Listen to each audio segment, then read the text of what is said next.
Hey y'all, hey, it is your favorite YouTube realtor Camille back with another video. And today we are going to be talking about the importance of having a CRM system. So if y'all are new to my channel, or maybe you did not watch the last video, we are doing a database challenge where we are consistently adding people, new contacts to our database every single day.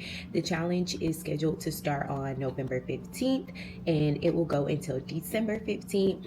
We have a Facebook group for accountability, and we're just going to see how many people we can add into our world. New people who have a real estate need, or it's just, a new relationship there, so that we can continue to grow our business together. If y'all want to be in on that, comment below challenge and I will drop the link, but also it will be in the description box as well of this video. So anyways, let's get into the video and what inspired me to create this video. I realized that so many agents are just starting out and they are like, what do I do? So the main thing with being a real estate agent, outside of negotiating contracts and offer contracts and listing property and showing homes, is to talk to people. That is the main thing that real estate agents are supposed to do, is to have conversations with people every single day. You cannot just, and the conversations can be on social media, they can be in person, they can be on events, they can be on Zoom, on Google, whatever the case may be. But our goal as a real estate agent is to be in contact with people, consistently rotating those conversations. So because we need to be in relationship with people and consistently having conversations, we need to be keeping up with all of this information in one centralized hub.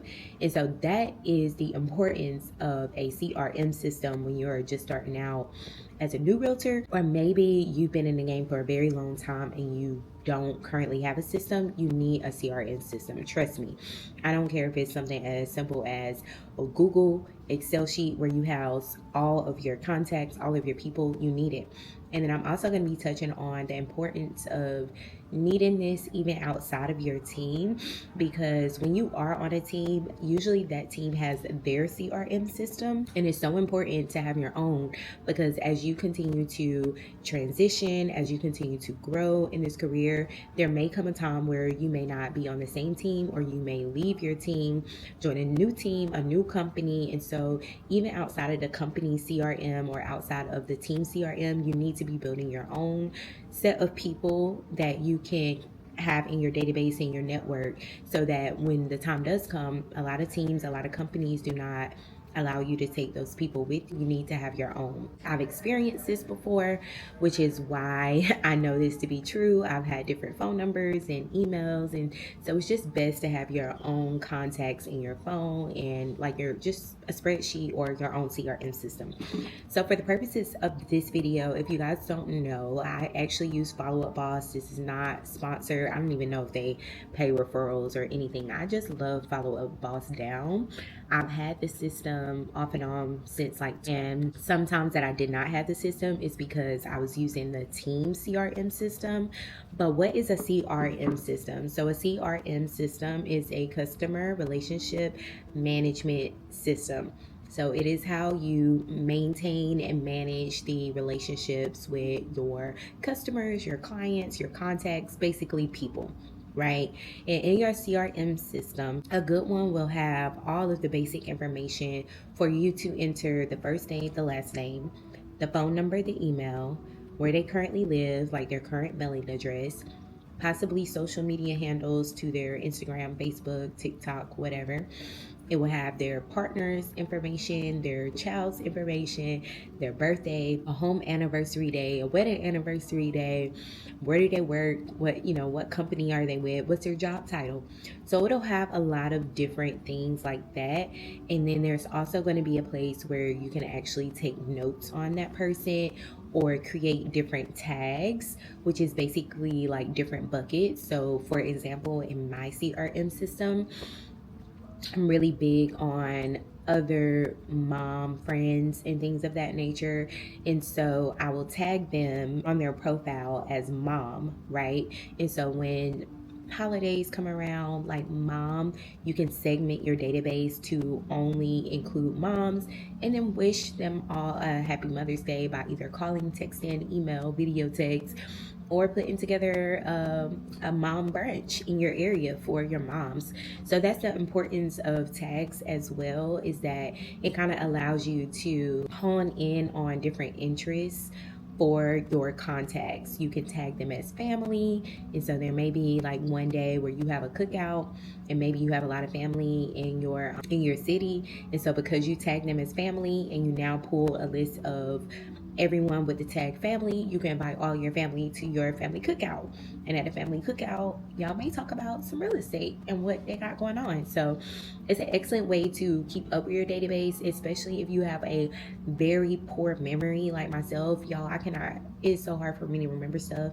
Like people will be talking to me like yesterday, and I'd be like, what did they say? Especially if you like be zoning out, you need to be able to take notes to refer back on. And some of these people that are in your CRM system, you may not talk to them on a daily basis. You may not see them on a daily basis. You could have met them at an open house, right, last year. And so when you enter that contact into your database, say the name is Emily Brown, you even can put where you met them initially. So I will put open house is where I met Emily Brown. When she walked in, she was with her parents. She's going to be a first-time buyer, single female, looking here in the Charlotte area. And then any other things that she told me at that open house, I will go ahead and jot that down so that I have reference notes of when I make my follow-up call to Emily Brown. I can say, hey, we met at the open house on 123 Main Street. I know at the time you were with your parents. By the way, how are they doing?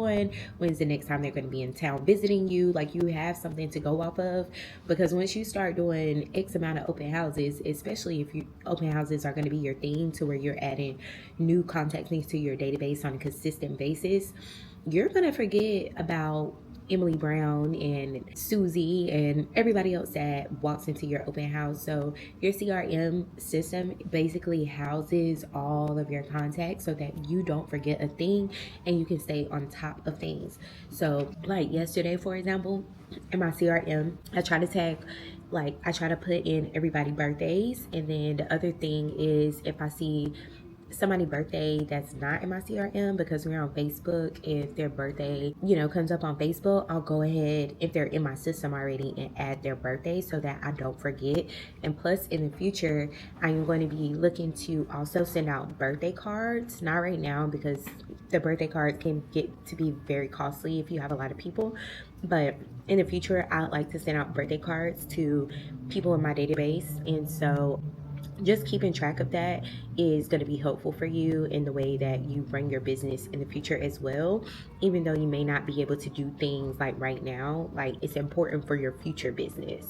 And so, yeah, there's a lot of opportunities in your CRM. A lot of times when you're a new agent, or even if you're an experienced agent, a lot of opportunity come from your sphere, which is the people who know you, like you, trust you. My first couple of transactions, I was actually going through it today of how many transactions and deals I've done since I've been a real estate agent. And then I went and put like where those people came from, like how I got the business. And my first few transactions as a real estate agent all came from people that I pretty much knew. It was my family, it was my close friends that I like grew up with, it was people that I went to college with. And so that was literally like my first few transactions that I did in real estate, and continues to be a very high lead source for me, is people that I actually know. So you don't want to miss opportunity because you're not keeping up with people, which is why we are not only, growing our database, but we also need to be consistently feeding our database, checking in on our database, nurturing our database, and constantly touching our database so that they don't forget about us and we don't forget about them. So by not having a CRM system, not having a database, you can miss leads, you can miss opportunities. So I'll give you an example. So one of the transactions I closed in, I believe, 2022, it's now 2025, and it was a past client of mine. She actually closed in Asheville, North Carolina, and I was like, let me just check in with my database, let me make my calls. Instead of emailing, let me actually pick up the phone and call them. So I was going through my past clients, and granted, she had just moved into her house in 22. She had just moved to Asheville around that time frame. I called her. She said I no longer had that house. She had literally just purchased a new home in Greensboro, North Carolina, which is like 2 or 3 hours away. and had sold her property. She never called me. But had I, and honestly, I wasn't even offended because I didn't keep up with her. Like 2 years had went by. I knew nothing of what was going on in her life. Never invited her to a client event. Didn't send her any text message. It was just like, we closed and I kind of fell off the face of the earth. And so I don't blame her for going with another agent. But had I been keeping up with her and making my calls, at least 4 times a year to check in, leave a voicemail, I would have had a higher chance of capturing that business because I would have known that she's leaving her job or that she has a promotion and she's moving. So I missed out on, let me see, that house was like around $300,000, I think. Maybe 325, something like that. So I missed out on potentially an $8,000 commission check or whatever, however you do your numbers, and possibly a referral to the Greensboro area where she purchased her new home. So you talking about possibly $10,000-$12,000 that I missed out on because I did not keep up with my past clients in my database. And so stuff like that can happen all the time, y'all. Sometimes it's not, and I tell people this, sometimes I also have to remind my husband of this, but sometimes it's not even the who is looking to do something themselves. It's their mom, it's their cousin, it's their brother, it's their sister, it's their best friend. And by you being constantly at the forefront, it allows them to think of you first and no one else. And so that's important because I know sometimes like we want to skip over certain people in terms of making our calls or reaching out because we don't think that they have a need. That's just more the reason why you should be staying in touch because you don't know who they know. Like today, my husband was reaching out to some people in our database. We're currently doing the DTD2 challenge. If you don't know what that is, I'll try to like put it up on the screen if I remember. But if not, just Google it. DTD2 challenge. And it's basically where you call your database, everybody in your database twice a year by like the alphabet. And so this week, I think the letters were D and G. Hold on, let me look at my notes. F and G is who we need to be reaching out to this week. And so he went by that, he was making his calls, and come to find out, there is somebody in his contacts who basically is going to be needing to buy like, I think 10 or 15 homes, something like that. And I'm just like we never would have had that opportunity had we not reached out. Like, we don't know what's going to come of that opportunity, but we never even would have been possibly considered or thought about had we not reached out. But stuff like that happens all the time. Just being in the right place at the right time and being at the forefront. So yeah, you don't want to be inconsistent with the people in your database either. Like, you literally have to develop a strategy how many times you plan to touch them every single year. And so a lot of books like say there should be like a 36 touch plan. I've seen some that's like you need 52 touches, and those touches can mean phone calls, seeing them in person, text messages, video texts, emails, what else? Mailers, like sending them something in the mail.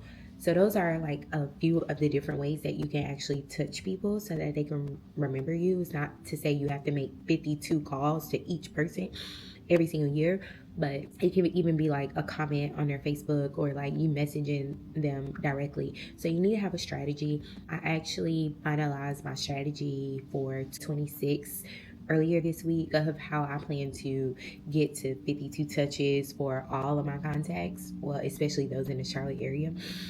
So you need to have a strategy. You need to develop a strategy. You can send 12 emails, and when 12 emails in a year, maybe you're texting them on all of the holidays. It's part of my strategy. And maybe you're going in on their Facebook and like commenting and stuff. But it's just, it needs like 52 touches a year. Like, the more touches, the better. But not annoying. You got to be adding like value into their life, not just being like, you want to buy some? You ready to buy some? So yeah. But yeah, outside of that, I think that's like the main thing. And I will get another like success story example, I guess you can say. So recently, if y'all have been watching my vlogs, I had helped somebody rent a property, right? And I'm like, I'm so done with rentals because the time is not worth the money. But as I am starting to add more people into my CRM, into my system, but as I am starting to add more people into my CRM and my system, I was like, I need to find a consistent way to add more people into my database. So I've kind of low-key just today been considering, like, do I add renters back? And if so, what do I charge? Because basically from that renter, he moved from Florida to my area, Charlotte. He referred somebody else and that live in Florida that is looking to move to Charlotte. But y'all know renters become homeowners eventually one day, right? So I'm like, but yeah, I sent her the like rental contract today. But I think how I'm gonna do it is like I'm gonna charge X fee. I'm not gonna say what the fee is. And then within that fee, I'm gonna do like 3-month client agreements to help them find a rental. They're gonna have to meet a certain qualifications, or at least be aware of those qualifications of what most landlords are looking for, and then they'll get 10 property viewings for my set rate. And I feel like by helping renters, that can also help me feed more people into my database, but then also help them in the future. So it's a way to build your database by adding value. But yeah, I'm going to stop yapping. If you found this video be helpful, give it a thumbs up. Y'all definitely need a CRM system. I'm with Keller Williams. We have KW Command.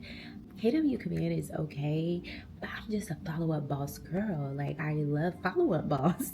I will drop their link down below if y'all interested in checking out follow-up boss, the annual subscription. So I'm not quite sure how much it is monthly, but I think per month it's like $69. And then you can add a call feature if you have a business. And with the call feature, you might pay like $30 for that phone number. So like $99 a month. Excuse me. My throat is so scratchy. I hate that feeling. And that's also when my voice sound deeper if y'all be watching my vlogs. But yeah, so I use Follow Up Boss. Keller Williams has KW Command, and there's a lot of CRM systems out here. I hear a lot of great things about Lofty, and I've heard great things about Chime. I'm not sure if they're still in business or not, but those are some of the ones that I've heard like really great things about. And also I've heard good things about, I think, KV Core. But the only thing about Follow Up Boss is that like you can't really see, unless you have a Zillow Agent Premier profile, you cannot see when they are like on your website looking at homes. I don't think. Well, maybe you can. You just gotta have an IDX like extension thing. But anyways, I'm blabbing. I hope you guys found this video to be very helpful for you in your careers. If y'all are interested in joining that database challenge that I was speaking about, where we're going to start November 15th, end December 15th, and we're going to just see how many people we can put in our pipeline or like grow our database by, because again, you never know who those people know. Even if they don't have a real estate need, let me know and drop the word challenge in the comment box below, or look at the description and I'll try to put that in the description box along with the Follow Up Box website. But anyways, I will see you guys in my next video. Bye. Sometimes it's soft as a misty rain that gently touches my soul.